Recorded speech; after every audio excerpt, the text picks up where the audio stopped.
क्या आपने अपनी ITR अभी तक फ़ाइल नहीं की है?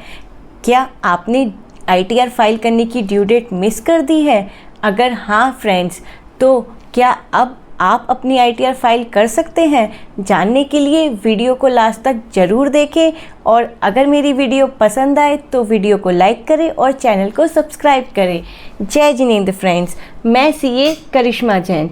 आज हम बात करेंगे कि किसी भी रीजन की वजह से अगर आप अपनी ITR फ़ाइल नहीं कर पाते हैं तो क्या ड्यू डेट निकलने के बाद भी आप अपनी ITR फ़ाइल कर सकते हैं?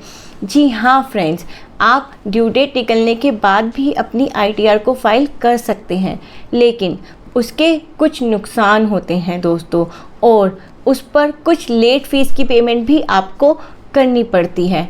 तो आइए देखते हैं कि क्या क्या नुकसान होते हैं और कितनी लेट फ़ीस की पेमेंट आपको करनी पड़ेगी।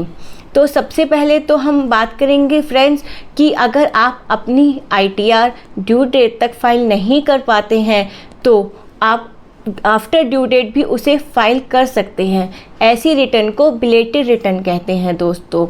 और आप बिलेटेड रिटर्न कब तक फ़ाइल कर सकते हैं? आप असेसमेंट ईयर 2025-26 यानी कि प्रीवियस ईयर 2024-2025 की बिलेटेड ITR 31 दिसंबर 2025 तक फ़ाइल कर सकते हैं फ्रेंड्स। और हाँ दोस्तों, इसके लिए आपको लेट फ़ीस की पेमेंट करनी पड़ेगी। कितनी पेमेंट करनी पड़ेगी?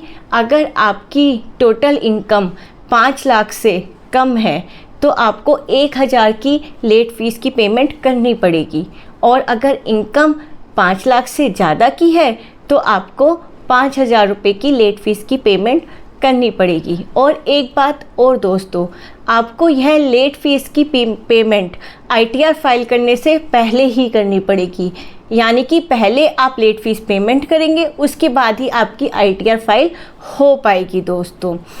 अब हम बात करेंगे कि अगर आप बिलेटेड रिटर्न फ़ाइल करते हैं तो उसके क्या क्या नुकसान हैं। तो सबसे पहले तो दोस्तों उसका नुकसान यह है कि अगर आप अपनी ITR ओल्ड रिजीम में फ़ाइल करना चाहते हैं तो आपका यह ऑप्शन बंद हो चुका है। अब आप अपनी ITR चाहकर भी ओल्ड रिजीम में फ़ाइल नहीं कर पाएंगे। आपको फोर्सफुली न्यू रिजीम में ही अपनी ITR फ़ाइल करनी पड़ेगी दोस्तों। इसके अलावा अगर आपका बिज़नेस में कोई लॉस है, अगर आपका कोई भी बिज़नेस लॉस है तो अब आप उस लॉस को कैरी फॉरवर्ड नहीं कर पाएंगे। ध्यान देना दोस्तों, सेट ऑफ तो आप कर पाएंगे, अगर आपकी कोई और इनकम है तो उससे सेट ऑफ तो कर पाएंगे, अगर वो सेट ऑफ हो सकता है तो, लेकिन आप उस लॉस को कैरी फॉरवर्ड नहीं कर पाएंगे। इसी तरीके से अगर आपका कोई कैपिटल लॉस है तो दोस्तों आप उसे भी कैरी फॉरवर्ड नहीं कर पाएंगे। अब आप उसे सिर्फ करंट ईयर में सेट ऑफ कर सकते हैं। अगर वो सेट ऑफ नहीं हो पाता है तो आगे के ईयर्स के लिए आप उसे कैरी फॉरवर्ड नहीं कर सकते हैं दोस्तों। इसके अलावा अगर हाउस प्रॉपर्टी का लॉस है तो वो कैरी फॉरवर्ड हो जाता है अगर आपके ईयर्स बचे हुए हैं तो। और इसके अलावा फ्रेंड्स, अगर आपकी इनकम पर कोई टैक्स पेबल बनता है तो उस पर एप्लीकेबल इंटरेस्ट भी लग जाएगा दोस्तों। तो कोशिश कीजिए कि अपनी ITR ड्यू डेट तक फ़ाइल कर दें। अगर ITR फ़ाइल नहीं कर पाते हैं तो एटलीस्ट अपना टैक्स तो डिपॉज़िट करा दें दोस्तों। और अगर किसी भी रीज़न की वजह से आप 31 दिसंबर तक भी अपनी ITR फ़ाइल नहीं कर पाते हैं तो फिर भी एक ऑप्शन बचता है, आप 31 दिसंबर के बाद भी अपनी ITR फ़ाइल कर सकते हैं, जिसे अपडेटेड रिटर्न कहते हैं। इसके बारे में दोस्तों हम अपनी अगली वीडियो में बात करेंगे। Thank you so much.